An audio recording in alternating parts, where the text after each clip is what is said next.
En este episodio, Nación Vino cruza nuevamente fronteras para dirigirse hacia el norte de Chile, a una zona que tiene uno de los desiertos más extremos del mundo, para conocer y compartir sobre los vinos elaborados allí. Porque hablar de vino es contar historias, experiencias, sensaciones únicas que enamoran, trascienden y, como en este caso en particular, asombran a todos. Vino del Desierto es un esfuerzo de la Universidad Arturo Prat, desde su Facultad de Recursos Naturales Renovables, que comienza con la recuperación de plantas de vid. Dicho proyecto, que inició hace 15 años, es actualmente un equipo multidisciplinario, liderado por el ingeniero agrónomo Marcelo Lanino, como su director. Te sorprenderá escuchar sobre cómo fueron los inicios de este proyecto, cuál fue el disparador de la idea, y especialmente cuando escuches sobre las condiciones extremas en las que se desarrollan las vides. Mi nombre es Edgardo Suárez, y desde este territorio virtual que es Nación Vino, vamos a abrir otra botella repleta de historias. En este encuentro disfrutamos de vinos de la bodega Corral de Palos de San Luis y de A la Par Espumosos de Mendoza. Conoce más en corraldepalos.com y alaparespumosos.com.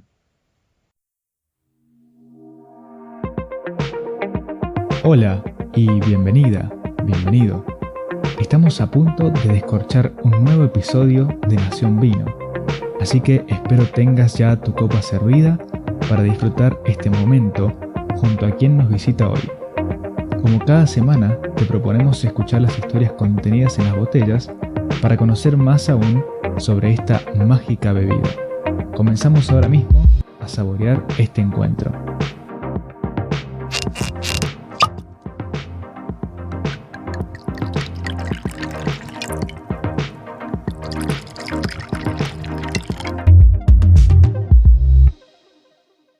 En este episodio, Nación Vino cruza nuevamente fronteras para dirigirse hacia el norte de Chile, a una zona que tiene uno de los desiertos más extremos del mundo, para conocer y compartir sobre los vinos elaborados allí. Porque hablar de vino es contar historias, experiencias, sensaciones únicas que enamoran, trascienden y, como en este caso en particular, asombran a todos. Esta, específicamente, que se desarrolla al otro lado de la cordillera de los Andes, tiene características únicas, ya que comienza desde una idea de recuperar una antigua tradición, el cultivo de vides en el desierto más árido del mundo. Vino del Desierto es un esfuerzo de la Universidad Arturo Prat, desde su Facultad de Recursos Naturales Renovables, que comienza con la recuperación de plantas de vid. Dicho proyecto, que inició hace 15 años, es actualmente un equipo multidisciplinario, liderado por el ingeniero agrónomo Marcelo Lanino como su director. Hoy es una realidad que no solo ha logrado recuperar el cultivo de la vid, sino que, a través de investigación previa, tiene el privilegio de elaborar vinos con la única cepa vinífera 100% originaria de Chile, con los cuales ya han obtenido galardones muy importantes a nivel internacional, y que además, poco a poco, comienza a fortalecer la economía regional con el desarrollo de una nueva propuesta de enoturismo, como es la Ruta de Vino del Desierto, que está despertando enorme interés en aquel país. Te sorprenderá escuchar sobre cómo fueron los inicios de este proyecto, cuál fue el disparador de la idea y, especialmente, cuando escuches sobre las condiciones extremas en las que se desarrollan las vides, con un régimen de lluvias de... No, mejor no te cuento más y escuchamos todo lo que tiene para compartirnos el director del proyecto, el señor Marcelo Lanino. Bienvenido a este territorio virtual que es Nación Vino, señor Marcelo Lanino. ¿Cómo está, Marcelo? Hola, muchas gracias por la invitación. Aquí estamos en Iquique. En Iquique. Bueno, por favor, Marcelo, agradecido soy yo por este tiempo, por esta predisposición a sumarse a este espacio, como decía, a este territorio virtual que es Nación Vino, en el cual, buscamos aprender y conocer no solamente de cepas y vinos de Argentina, sino también cruzar fronteras y en este caso, cruzar la cordillera de los Andes para conocer sobre este proyecto tan particular que es el de esta cepa 100% originaria de Chile. Ahora, como siempre menciono, Marcelo, este podcast trata especialmente sobre descorchar historias de vida en torno al vino y por eso, si le parece, antes de ir al eje central de nuestra charla, vamos a los orígenes y me gustaría si nos puede contar cuándo y cómo comenzó su relación con el mundo del vino, Marcelo. Bueno, aquí hay un trabajo de un equipo importante de académicos de la Universidad Arturo Prat de Iquique, de la región de Tarapacá. Ingrid Poblete, Alex Zúñiga en su primera etapa. Ingrid realizó en el año 2003 un proyecto que dentro de la región buscó plantas antiguas de vid. En la región de Tarapacá se produjo vino durante mucho tiempo, más o menos cuando pasaron los españoles camino a Chile. Sí. Introdujeron este vino para el vino de misa, ¿ya? Claro. Entonces, y de ahí en algún momento ellos, cuando llegaron, especialmente los sectores que nosotros llamamos como Pica y Matilla, encontraron condiciones muy adecuadas para la producción y por lo tanto en algún momento se transformó en una industria. Sí. En una industria importante, porque de una u otra forma comenzó a producir vino, especialmente hacia los sectores mineros, por ejemplo, de Potosí. Sí. Y también en algún momento hacia la minería, a la oficina salitrera de nuestra región. Entonces, Ingrid lo que hizo fue hacer un proceso en el cual comenzó a buscar plantas que estaban en los distintos sectores de la Pampa del Tamarugal, especialmente en casas, en jardines de las mismas casas, o plantas que estaban por ahí en algún huerto que habían sobrevivido por alguna condición extraña, y que representa, y lo otro que tenía que tener la característica es que se notaran que fueran plantas antiguas. Y eso se puede ver por el grosor del crecimiento, el tamaño, etc. Entonces uno puede más o menos identificar. Y de ahí realizó un proceso de búsqueda de esas plantas y sacó muestras de ellas y las llevó a la Estación Experimental Canchones de la Universidad de Chile.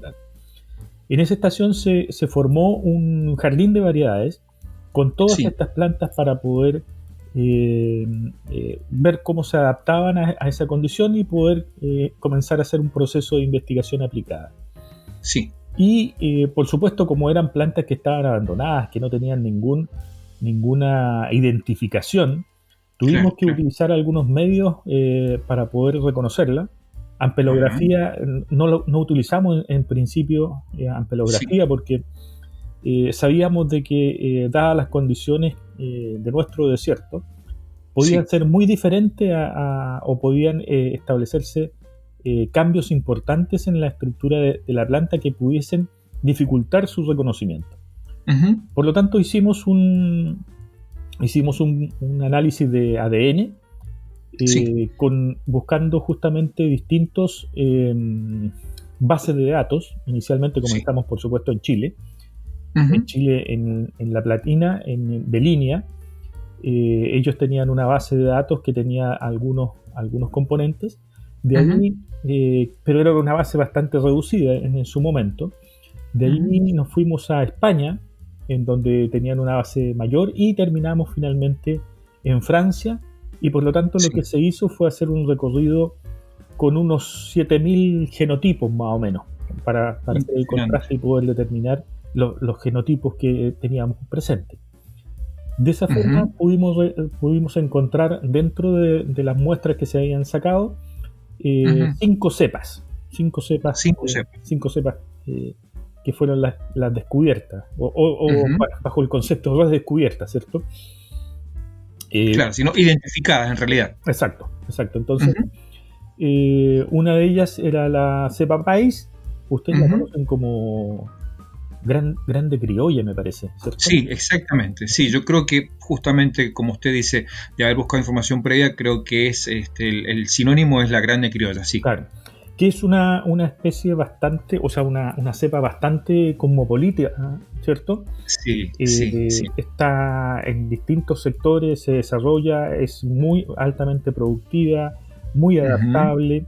En Chile se encuentra en sectores como Cotpa, que está cerca de Arica, pero principalmente en la zona sur, centro-sur de Chile. Constituyó uno de los principales cepajes utilizados en Chile hasta que llegaron la moda de utilizar cepa francesa. Claro. Entonces era bastante fácil reconocer que se podía encontrar. Sí. Encontramos otra cepa tinta denominada Gross-Coleman.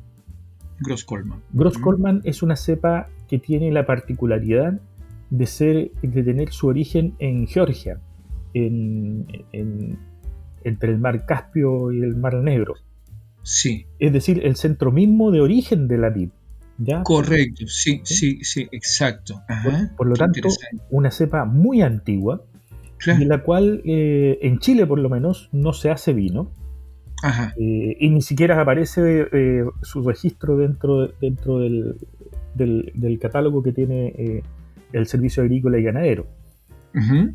Tenemos noticia de que se produce algo de vino en el sur del Perú, pero el resto hemos encontrado algunas personas que nos hablan de Europa que la conocen como tal, pero en general es muy poco lo que hemos encontrado. Claro. Y por lo tanto reviste un interés importante para nosotros porque es algo diferente, ¿cierto? Claro, sí, sin duda. Después encontramos un torrontés riojano, una cepa de ustedes, de Argentina. Sí, una invasión argentina.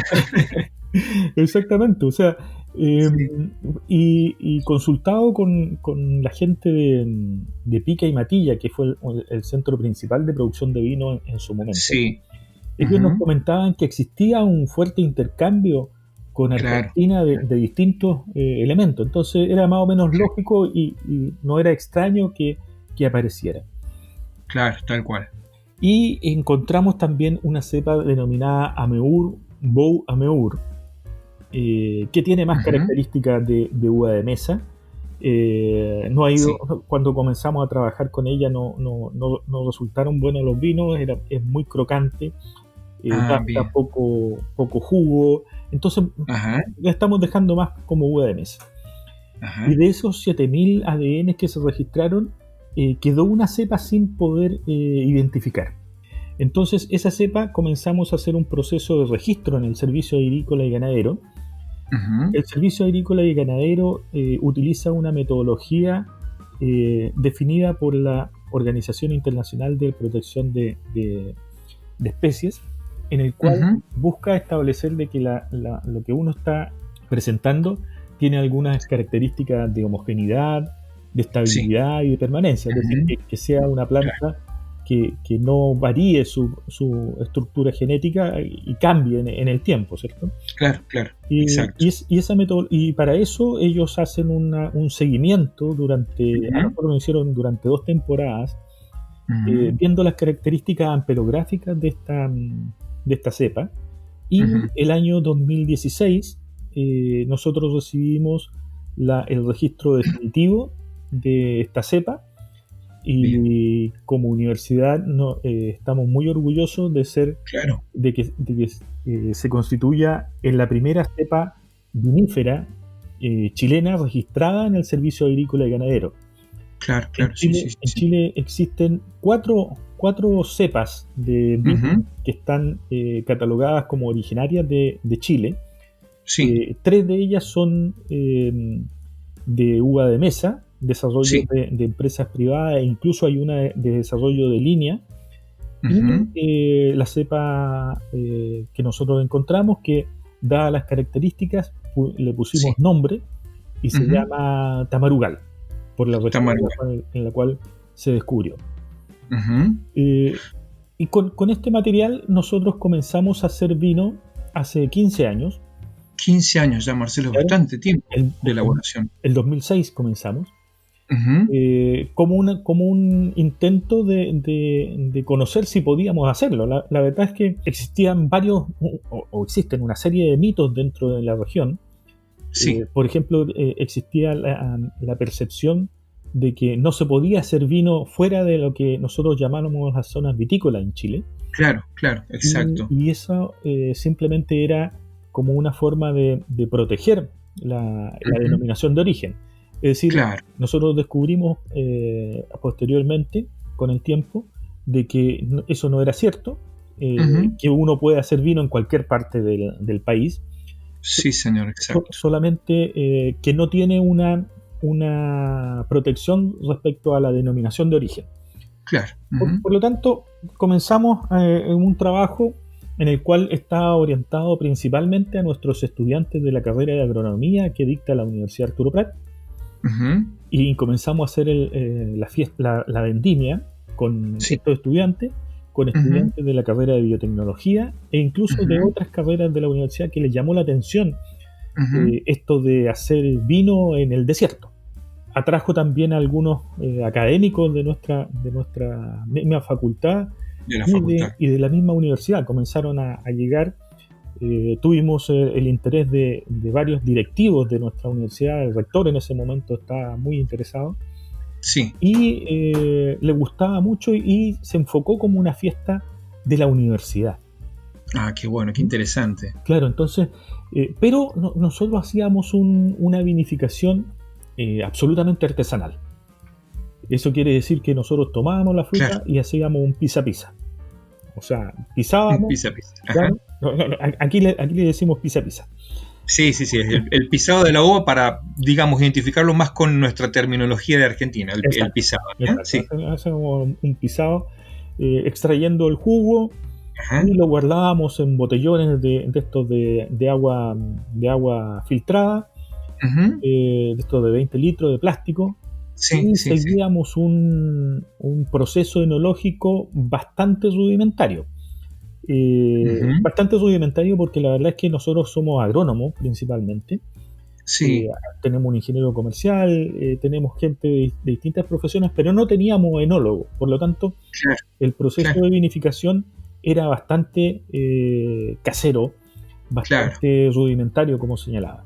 Básico, exactamente. Exacto, o sea, con sistemas de manejo bastante espaciado en el tiempo, sin uso de metabisulfito, etcétera. O sea, la verdad es que era un proceso bastante artesanal, que nos generó, nosotros pensamos, un vino que en la región se denominaba antiguamente como un vino tipo Porto. Bien. Es decir, muy alcohólico, 17 grados fácilmente.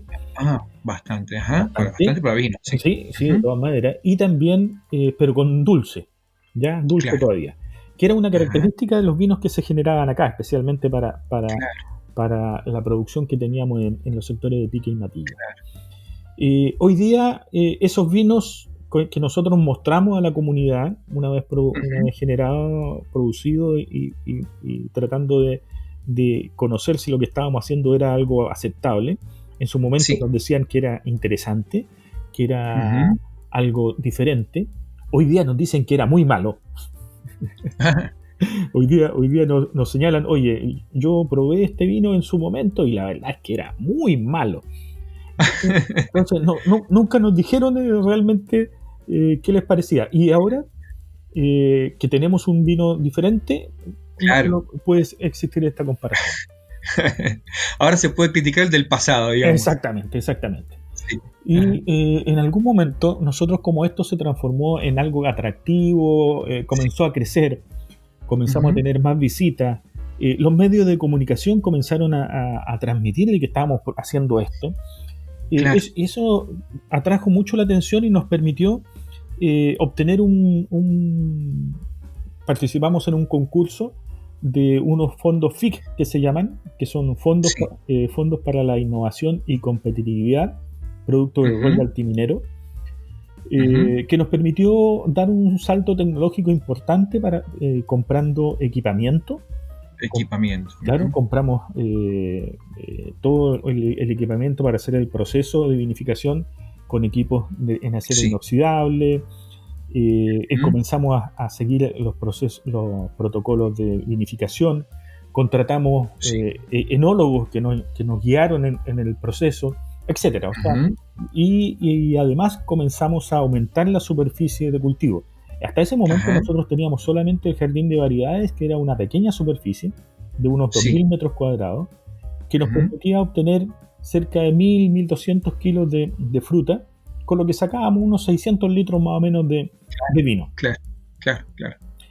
una proporción baja. Claro, claro, o sea, nosotros siempre hemos estado hablando de que tenemos una relación casi 50%, ¿ya? Ajá, exacto. De allí, una vez que tuvimos esa estructura, incrementamos también la superficie de cultivo, logramos plantar 2 hectáreas en la Estación Experimental Canchones, pero también introdujimos una serie de agricultores que nos acompañan en esta experiencia. Por ejemplo, don Atilio Catavara, don Luis Astorga, don Cristian Kitt, que creyeron un poco en esto, que tienen diferentes niveles de aproximación. Don Atilio es el que está más avanzado, él ya tiene su 6ª producción, y por lo tanto hicimos un cambio radical en cuanto a lo que hacíamos, a tal punto que logramos obtener nuestra primera medalla de oro en un concurso internacional, concurso Catador Wine Awards, que nos verificó un poco respecto al proceso que estábamos siguiendo, claro, y que de una u otra forma estábamos yendo hacia un vino más comercial, un vino que permitía a nuestra gente decirnos, oye, la verdad es que está mucho mejor de lo que hacían antes. Y por lo tanto nos cambió un poco la orientación que nosotros estábamos visualizando. Claro, claro. Permítame, Marcelo, por favor, antes de avanzar un poco en el tema, hay 2 puntos que me quedaron de todo este relato que usted está compartiendo que me parece sumamente interesante. Punto 1. Hasta el momento que comienzan con el proyecto, en la zona no había ningún tipo de desarrollo vitivinícola, pero ni siquiera pequeñito. O sea, fue una idea, un emprendimiento que nace a partir de ustedes, ¿verdad? Exacto. Parte de la universidad. Lo más cercano que tenemos, nosotros estamos a unos 300 kilómetros de la ciudad de Arica. Sí. En la ciudad de Arica existe un pequeño valle que se llama Cotpa, en donde se produce un vino característico que se denomina Pintatani. Ellos lograron sobrevivir a este proceso de desaparición que tuvieron la producción de vino en la zona norte. Sí. Pero en la zona cercana a la región de Tarapacá no existía ningún tipo de producción, nadie se había atrevido, después de desaparecer esta producción en la región. ¿Y cómo, me genera curiosidad conocer cómo desde la facultad, desde la universidad, deciden encarar este proyecto? ¿Cuál fue la chispa que detonó esta idea, Marcelo? Bueno, como te había dicho, en la región está el concepto de que en nuestra historia se producía vino. Claro, o sea, el concepto, la idea de una recuperación, digamos, de una tradición. Ajá. Exactamente.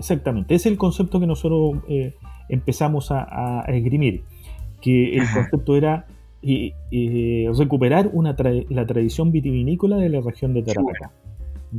A partir del trabajo de investigación de la universidad. Ahora, ¿por qué desapareció esta producción de vino? Nosotros hemos ido encontrando diversos factores. Entre los principales es que en 1920, más o menos por ahí, se expropian las aguas que regaban gran parte de estos viñedos en lo que se llamaba la quebrada de Quisma, en la cercanía de Pica y Matilla. Por lo tanto, los agricultores se quedaron con una reducida cantidad de agua para sus cultivos y comenzó un proceso que los afectó en forma importante. A ello se unió un efecto respecto a que los principales mercados donde iba ese vino comienza a verse afectados por distintas condiciones. Potosí reduce su producción, comienza el proceso de la crisis del salitre. Entonces seguramente nos quedamos sin dónde vender esos vinos, y en ese tiempo el transporte era muchísimo más difícil de lo que es actualmente. Entonces el conjunto de factores más importantes, la falta de agua, y los mercados, como que hoy en día ha cambiado en forma importante. Porque para el agua el riego tecnificado y el conocimiento respecto a cuánto regar, cómo regar, está muy, muy presente, y es algo que utilizamos. O sea, hay tecnología, hay una aplicación de tecnología. Claro, exactamente. Y además, actualmente el vino el vino, el mercado ya no es la localidad cercana, sino que hoy día el vino es de interés del mundo. Exacto, sí, es global, tal cual. Y en especial si son pequeñas cantidades que tengan características diferentes, que la hagan diferente. Claro. Yo siempre hago la comparación con la Coca-Cola, ¿cierto?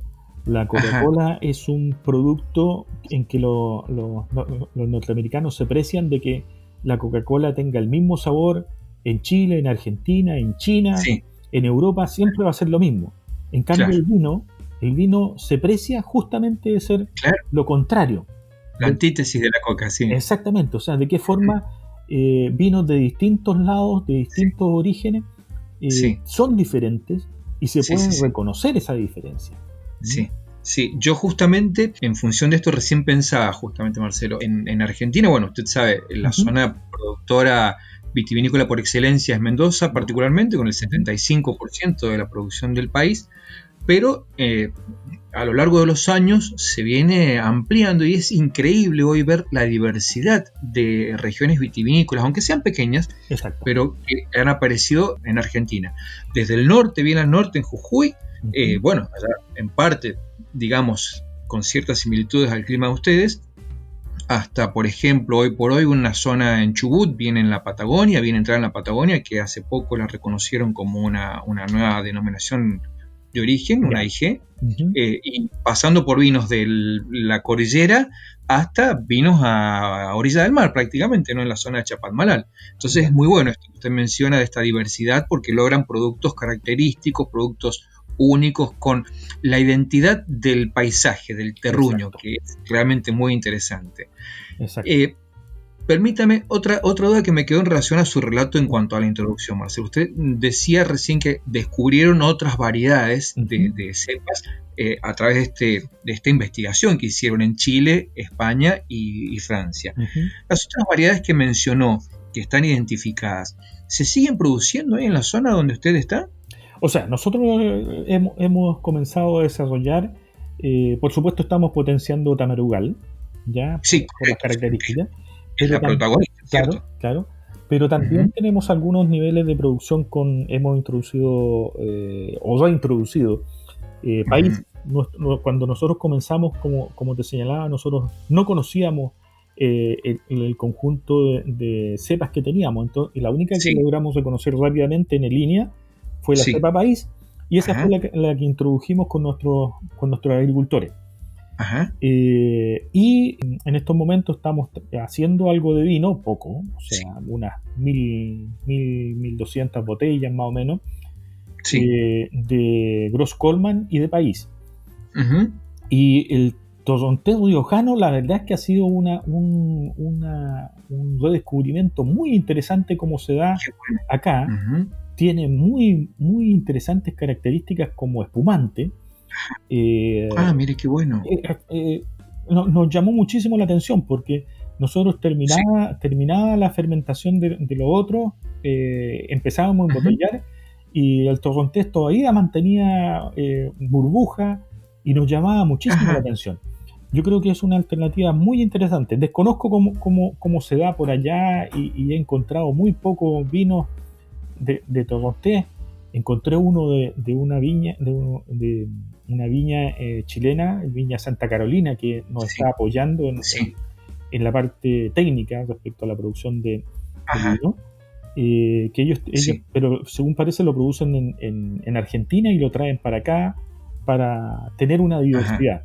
Así que es muy interesante, pero a mí me da la impresión de que son la expresión del vino son bastante diferentes respecto a lo que pude percibir. Claro, sí, sin dudas ha de tener diferencias porque, bueno, el Torrontés, como usted bien sabe, es muy típico de la zona norte de Argentina, la zona noroeste específicamente, ¿no? Salta, La Rioja, Catamarca, y bueno, es una zona donde hay poca influencia de los de los vientos del Pacífico que ustedes sí tienen, obviamente, ¿no? Con lo cual, bueno, eso va a generar diferencias notorias en cuanto a la tipografía del vino, ¿no? De la uva. Así que es interesante ver cómo evoluciona también el Torrontés por allí. Exacto.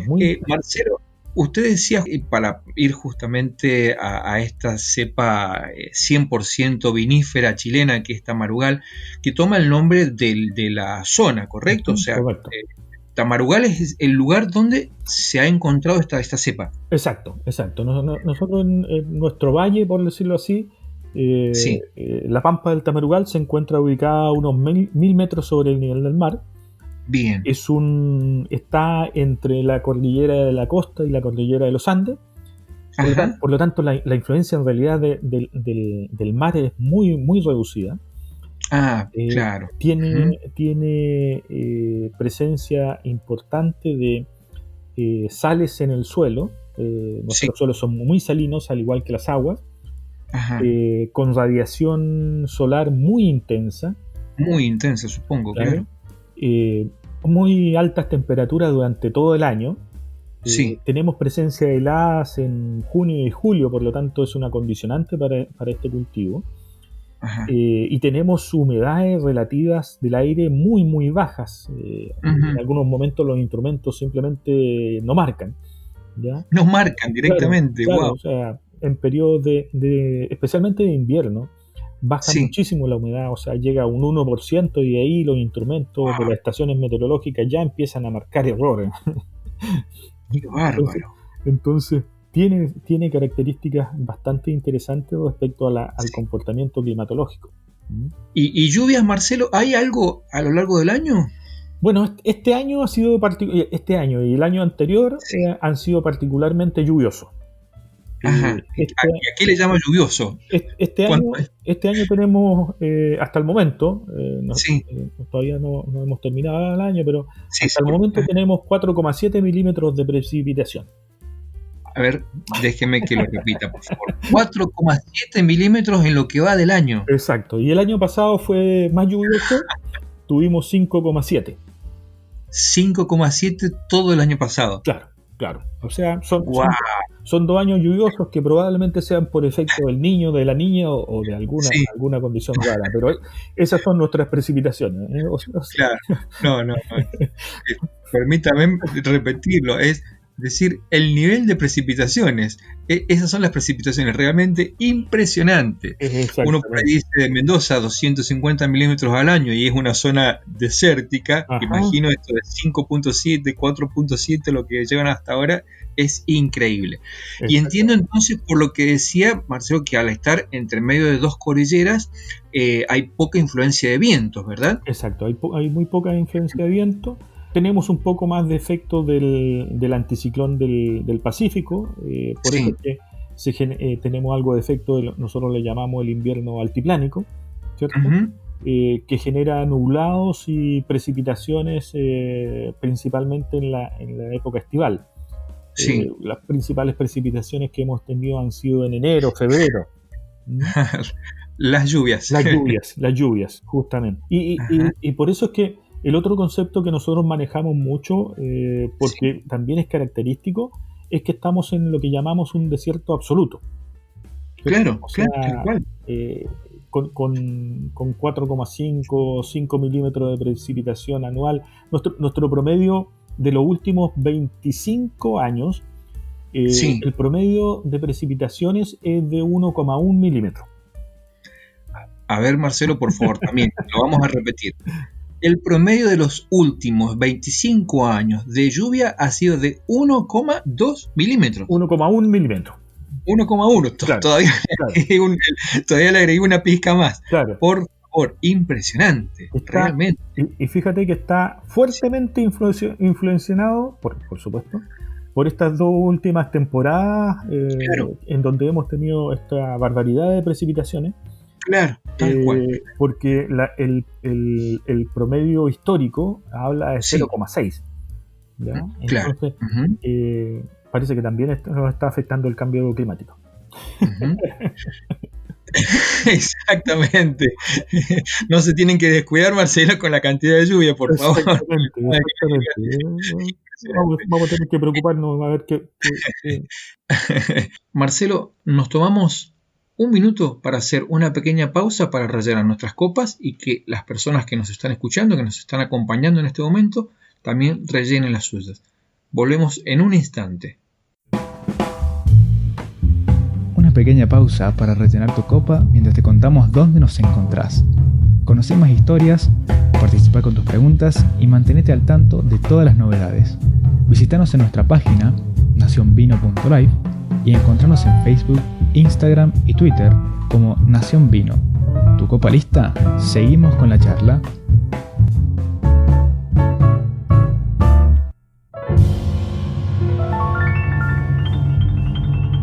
Y en esa aridez casi absoluta, Marcelo, ¿hay, digamos, algún tipo de enfermedad que ustedes noten, sobre la cual ustedes deban proteger a las vides, o es prácticamente cero curación necesaria a lo largo del año? Hasta el momento el nivel de problemas, especialmente fungosos, que podrían ser problemas con las precipitaciones, ha sido muy reducido. Este año nos cayó una lluvia en febrero y por lo tanto y tuvimos que hacer una aplicación especialmente para la Gross Coleman, que ya está casi lista para cosecha, para evitar la entrada de botritis especialmente. Pero el resto del tiempo, en los últimos 15 años, no hemos hecho aplicaciones prácticamente de nada, ni plagas ni enfermedades.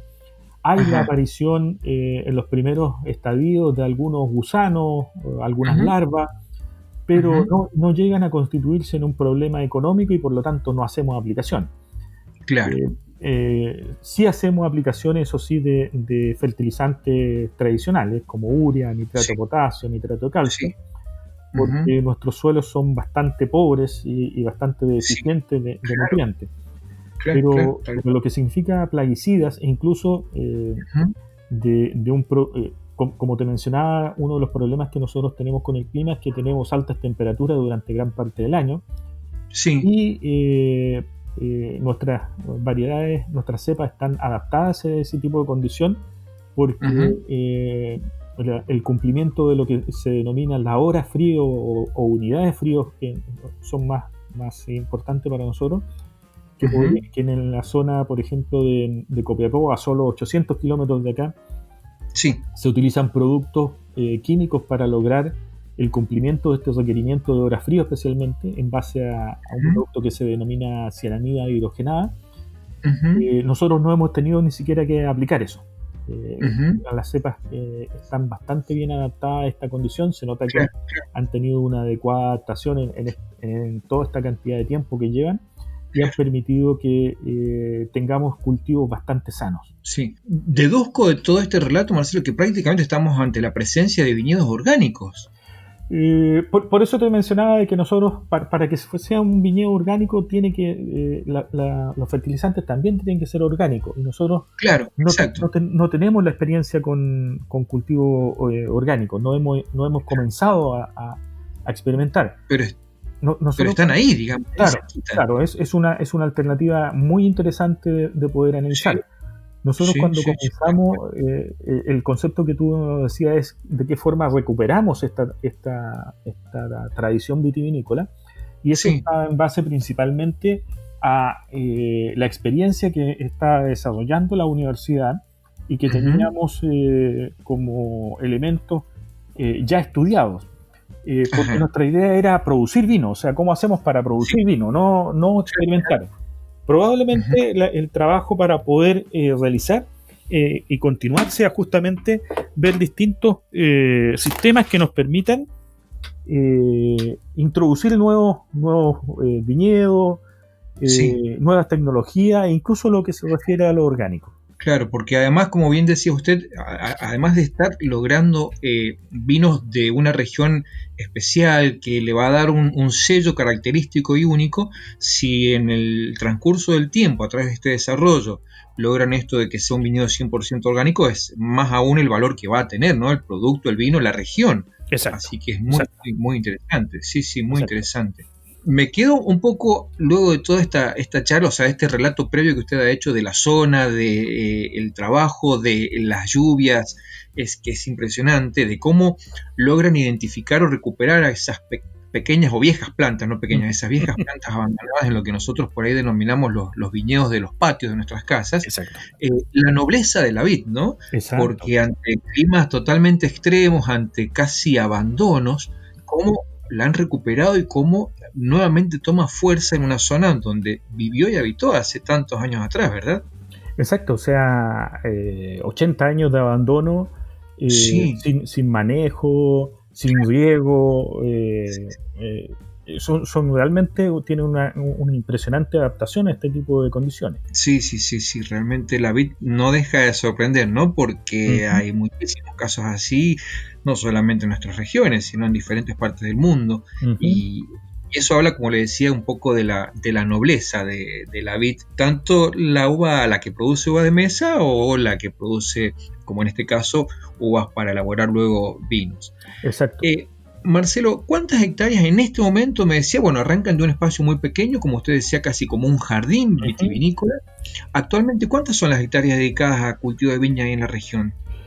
Actualmente la universidad es la que tiene la principal superficie. Tenemos 2 hectáreas hasta que te comentaba que habíamos implementado, sí, más lo que tenemos del jardín de variedades, que como te decía eran 2.000 metros cuadrados, y estamos plantando otra hectárea más que está en proceso, y estamos preparando para poder plantar una 4ª hectárea, pero ya con uva tinta. Uh-huh. Y estamos tratando de buscar recursos para poder transferir todo este conjunto de factores, plantas, experiencia, el paquete tecnológico, ¿cierto? Para poder transferirlo a agricultores que se puedan agregar a estos agricultores, don Atilio Catavara, don Luis Astorga, Cristian Kitt, que puedan incorporar Tamarugal especialmente. Bien. Pero en este momento lo tangible es que tenemos 2,2 hectáreas en la estación experimental Canchones. Don Atilio tiene media hectárea, y el resto de los agricultores están en una etapa más retrasada, por decirlo así, respecto a la introducción. O sea que fuera, digamos, del ámbito de la facultad de la universidad, tenemos solamente esta media hectárea por ahora en ámbito privado de don Atilio, ¿verdad? Exacto. Bien. El resto en proceso de ir entrando poco a poco en la producción, de generar viñedos, digamos. Justo, porque de una u otra forma tenemos que entregarles las plantas, pero también tenemos que enseñar cómo cuidar esas plantas. Sí. Nuestra agricultura está principalmente pensada en hortalizas, en hortaliceros. Por lo tanto, les cambia el concepto cuando estamos hablando de un cultivo perenne. Claro, exactamente. Y dentro justamente de esta educación, si se quiere, que están llevando adelante, Marcelo, con las personas de la región para fortalecer un poco la economía, además de la lógica aridez del desierto, ¿a qué otros desafíos se enfrentan, tanto ustedes como facultad, universidad y los productores? Bueno, el desafío de la agricultura en el desierto es un importante elemento, ¿cierto? Hay que aprender a regar, a utilizar la tecnología. Nosotros partimos pensando en riego por goteo. Sí. Y el riego por goteo requiere un cambio importante en la cultura normal de trabajo de un agricultor. El riego por goteo, especialmente en nuestras condiciones, significa riegos diarios o 2 veces al día en determinado momento. Aprovechar las ventajas que representa el fertirriego, y por lo tanto toda una serie de problemáticas que uno va enfrentando al entrar en este tipo de producción. En estos momentos nuestro problema principal para poder transferir y poder incorporar más agricultores es la producción de plantas. ¿Ya? Hemos ido trabajando, hemos ido investigando, por eso te mencionaba que es un proceso de investigación aplicada, y vamos incorporando distintos elementos. Por ejemplo, nosotros partimos con una densidad de plantas de 2.000 plantas por hectárea. 2.000 por hectárea. 2.000 por hectárea, en una orientación tradicional que sería de norte a sur. Bien, claro. Pero ahora estamos cambiando, estamos aumentando la densidad. En estos momentos estamos plantando, o estamos recomendando 3.300 plantas por hectárea. y una orientación este-oeste. Este-oeste. La orientación norte-sur en Chile es tradicional porque de esa forma se aprovecha el sol. Tal cual, igual que en Argentina, sí. Exacto. Pero el problema está que en zonas en donde tenemos exceso de radiación, eso es un problema. Claro, exactamente, demasiado. Exacto, es demasiada radiación. Entonces, esperamos que con la nueva orientación las plantas puedan sufrir un poco menos, especialmente los racimos, los frutos, puedan sufrir un poco menos del golpe de sol que representa esta cantidad de radiación que le está llegando. Qué interesante este cambio también, Marcelo, que han descubierto, o sea, que han aplicado de decir, bueno, cambiamos de esa tradición, ¿no? Justamente, ¿no? Exacto. Es decir, tradicionalmente así se hacía, de norte a sur, punto. Y bueno, cómo a través de la investigación logran este descubrimiento, es decir, no, vamos a hacerlo totalmente al revés, ¿no? Es increíble. Marcelo, ustedes entonces además también en la facultad tienen la producción de plantines para poder entregar a los productores que quieran sumarse, ¿verdad? Claro, como nosotros tenemos poco material vegetal de donde obtener material, desarrollamos un proceso de obtención de plántula en base a un sistema hidropónico que se denomina plantas uninodal, es decir, tomamos una yema de la planta, la sometemos a un sistema hidropónico en condiciones controladas de temperatura, de luminosidad en laboratorio, y una vez que han desarrollado las raicillas del sistema radicular y emitido las primeras hojas, son trasladadas a un contenedor en base a una mezcla de turba y perlita en bolsas, y se aclimatan a esa condición. Esto ocurre todo en Iquique, donde hay condiciones más moderadas. Y una vez que se ha establecido la plántula en estos contenedores, son trasladadas a la Estación Experimental Canchones, donde sufren una nueva aclimatación de un par de semanas, y de ahí están listas para ser plantadas. Claro, qué bueno el desarrollo que hacen justamente para poder lograr las plantas, Marcelo, interesantísimo. Ahora, yendo un poco más a lo global, Marcelo, todo este desarrollo vitivinícola, además de rescatar, como bien decía usted al comienzo, ¿no?, la agricultura del desierto y presentar al mundo la única cepa vinífera 100% chilena, también tiene el potencial de demostrar a través de los productores, ¿no?, que se van sumando, la región, y valorizar paisajes y gastronomía. Exacto.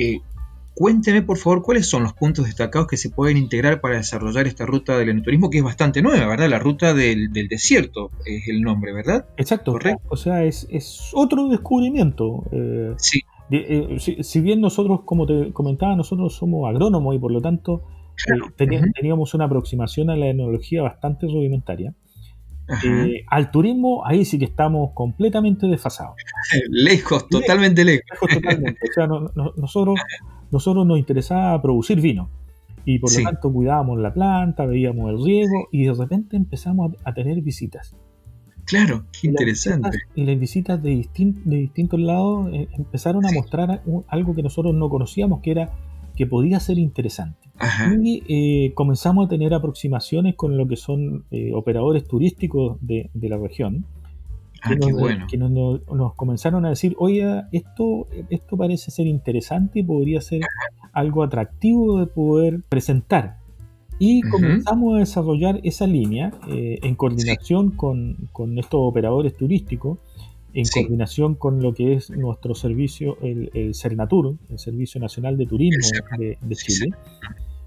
Y comenzamos a tener unas aproximaciones para poder desarrollar esta ruta de enoturismo del vino del desierto, pensando principalmente en la Estación Experimental Canchones, pero también orientado a que otros agricultores se puedan incorporar y puedan desarrollar un modelo de negocio en el cual el agricultor produce la fruta, es procesada en la Estación Experimental Canchones. Es difícil que un agricultor pueda tener el equipamiento necesario para producir vino.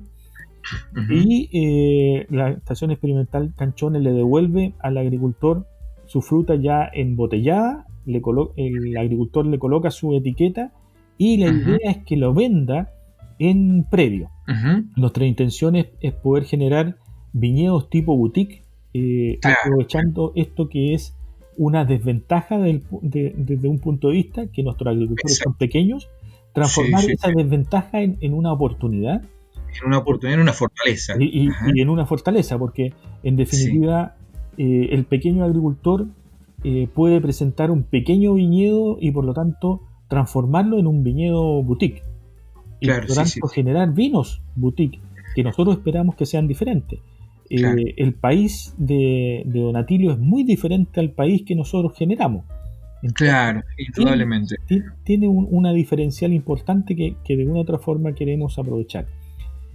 Ese desarrollo nos permitió ganar un segundo proyecto FIC de enoturismo del vino del desierto, que es el que estamos desarrollando en estos momentos, en coordinación con, como te decía, con Cernatur y con lo que es actualmente la mesa de tour operadores de Iquique, para poder explotar esta ruta del vino del desierto, pensando principalmente en atender a los visitantes, a los turistas que llegan a Iquique.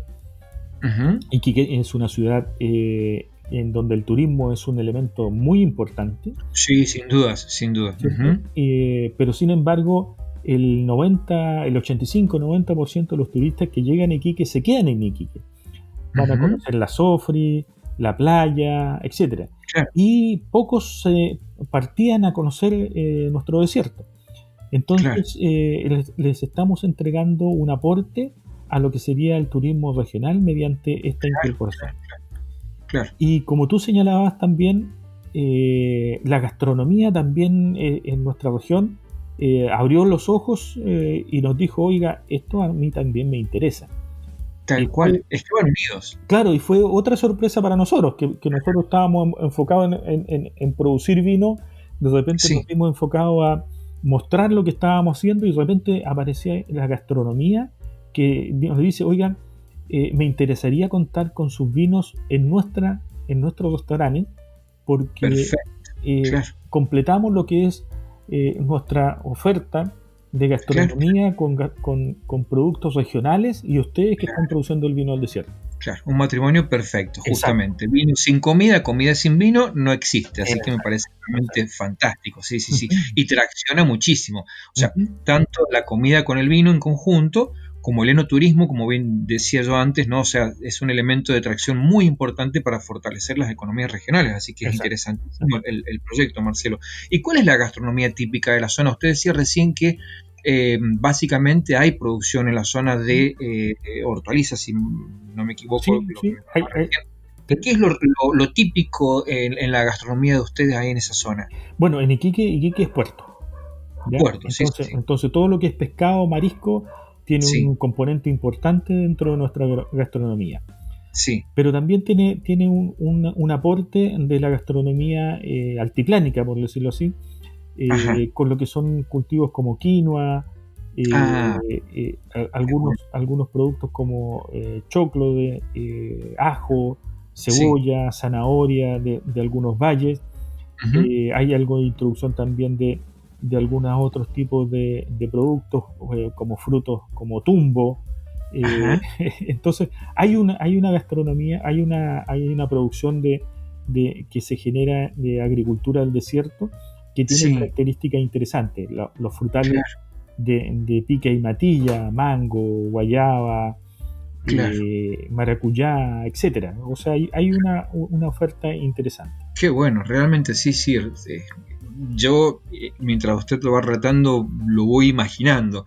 Esta oferta de un paquete integral de enoturismo, de viendo los viñedos en el desierto, probando esos vinos de desierto y bueno, disfrutando de una gastronomía, además de ese paisaje árido que seguramente siempre tiene puntos interesantes para conocer, para visitar, para terminar de atraer un paquete, un combo muy pero muy interesante.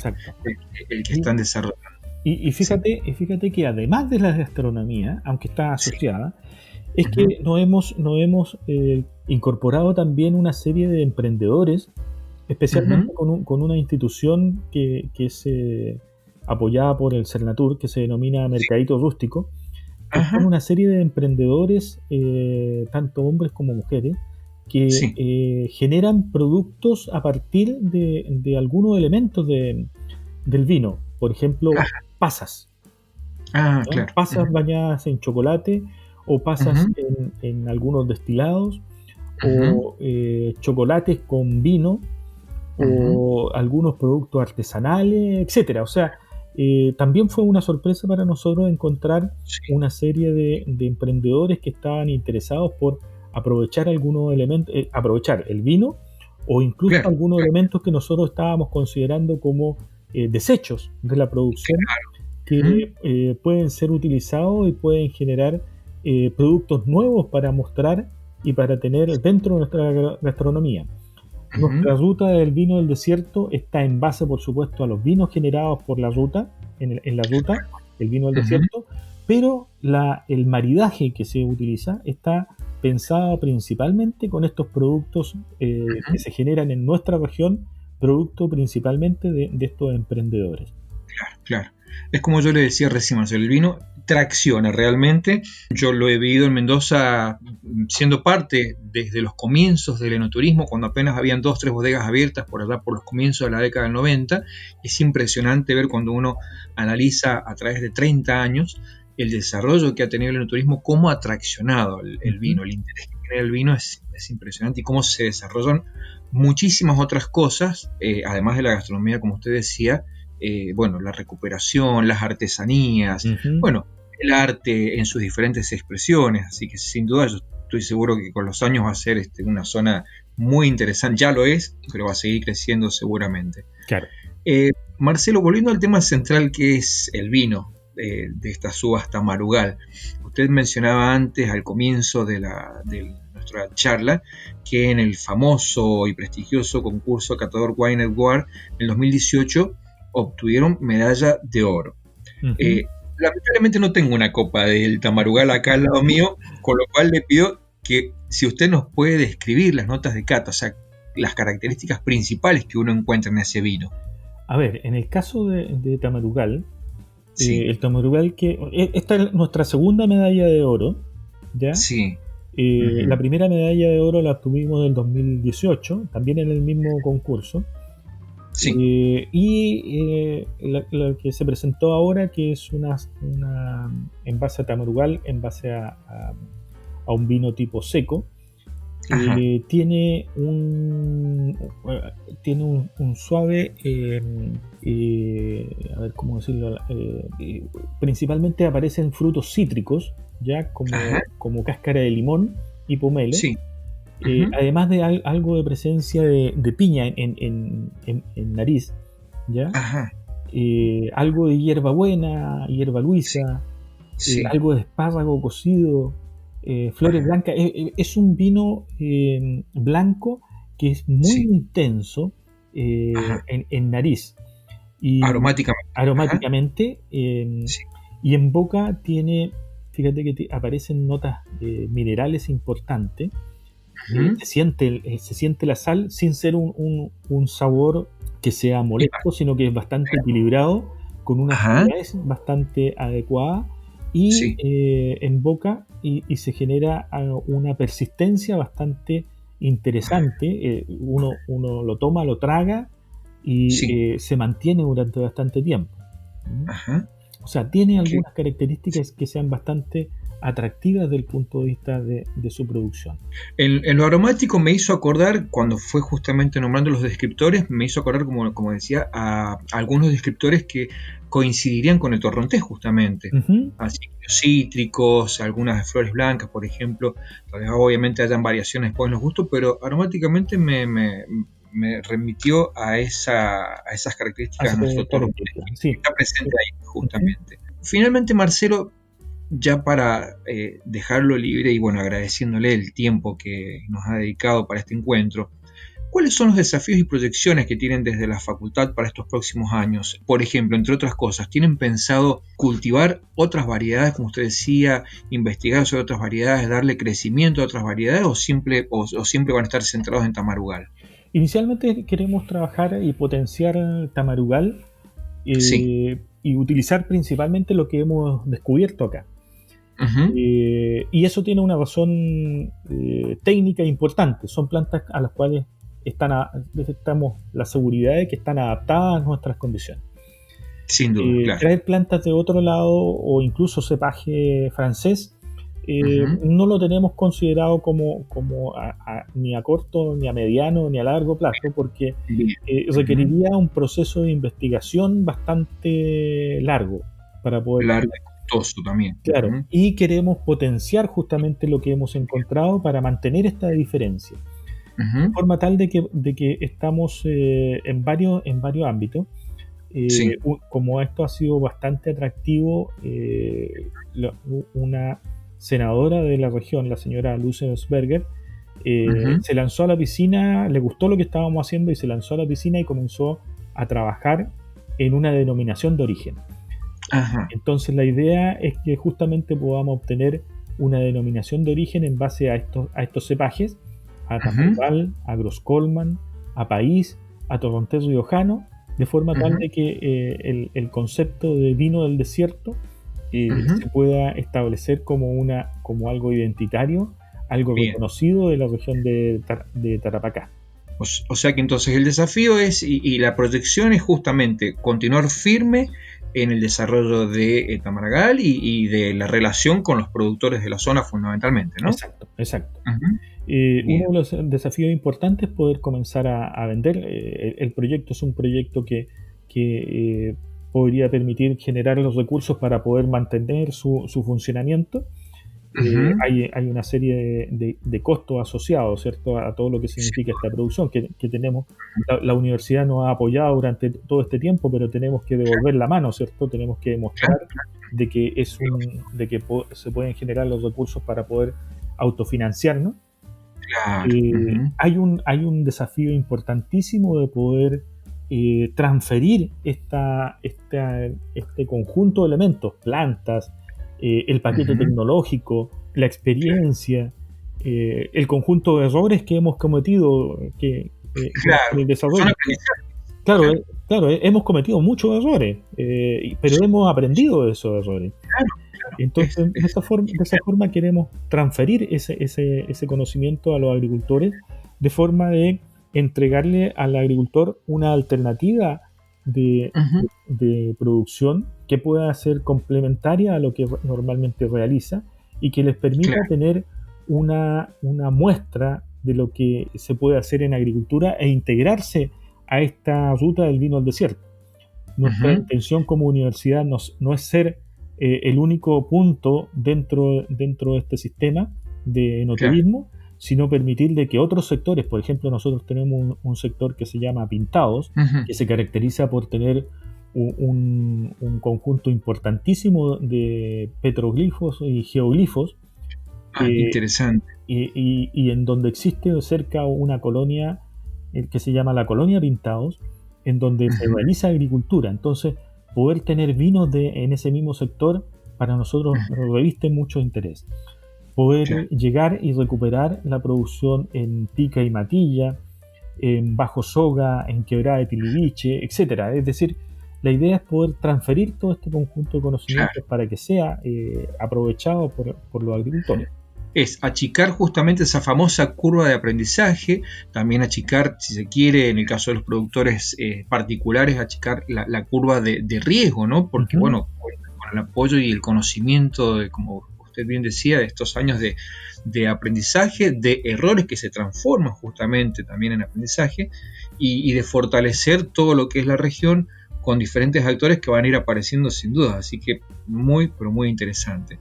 Marcelo, para finalizar, para compartir información, para seguir de cerca el proyecto, ¿hay alguna página web en las redes sociales de la facultad, de la universidad, que usted nos pueda compartir para poder justamente colaborar desde el espacio de Nación Vino en difundir más el proyecto? Estamos desarrollando una página web y yo creo que va a estar ya operativa en enero o febrero del próximo año, pero nuestras redes sociales están en forma importante en Facebook, en Instagram, en Twitter, en todos ellos como Vino del Desierto nos encuentran y ahí van conociendo las distintas actividades que estamos desarrollando. Buenísimo. Obviamente, además de que las compartimos por este medio del podcast, también después se agregan en las redes sociales de Nación Vino y después justamente en la publicación que hacemos del episodio, que va siempre acompañada de un escrito y enlaces a las fuentes de información. Así que buenísimo, y bueno, estaremos atentos a cuando esté esa página porque es muy interesante. Realmente, Marcelo, ha sido interesantísimo para mí conocer todo ya no es un proyecto porque es una realidad, es una realidad de 15 años, ¿no? Exacto. En un clima tan extremo, casi que mientras lo iba relatando, yo lo iba viendo dibujado en mi mente, la zona en la cual ustedes han llevado adelante este proyecto, así que es súper interesante. Le agradezco nuevamente el tiempo y la predisposición para compartir con nosotros del otro lado de la cordillera toda esta propuesta que están generando. Y bueno, ojalá que en algún momento podamos encontrarnos personalmente, conocer la región, poder probar esos vinos. Así que están invitados a conocer el vino del desierto. El vino del desierto, realmente va a ser muy interesante. Seguramente cuando yo podamos volver a esta nueva normalidad, como dicen, de poder movernos con cierta soltura nuevamente, será muy interesante ir a conocer esos viñedos y probar esos vinos. Así que bueno, Marcelo, nuevamente, muchísimas gracias por el tiempo, por la predisposición y obviamente, bueno, atentos a todo lo que ustedes puedan compartir con nosotros para poder, desde nuestro lugar, colaborar con ustedes en difundir sobre este proyecto de vino del desierto. Muchísimas gracias por la invitación y, por supuesto, invitarlos a participar, a conocer y poder desarrollar este producto que sería el vino del desierto y su ruta enoturística. Marcelo, muchas gracias. Un cordial abrazo y salud. Salud. Mi nombre es Edgardo Suárez y desde este territorio virtual que es Nación Vino vamos a seguir descorchando historias. Visítanos en nacionvino.live, sumate a las charlas en las redes sociales donde nos encontrás como Nación Vino en Facebook, Instagram y Twitter, y también podrás suscribirte para recibir notificaciones en tu plataforma preferida. Estamos en Spotify, Apple y Google Podcast. En nuestras charlas virtuales disfrutamos los vinos de Bodega Corral de Palos, en San Luis, y brindamos para el cierre con espumosos de Alapar, de Mendoza. Conoce más en corraldepalos.com y alaparespumosos.com. Hasta nuestro próximo encuentro y salud.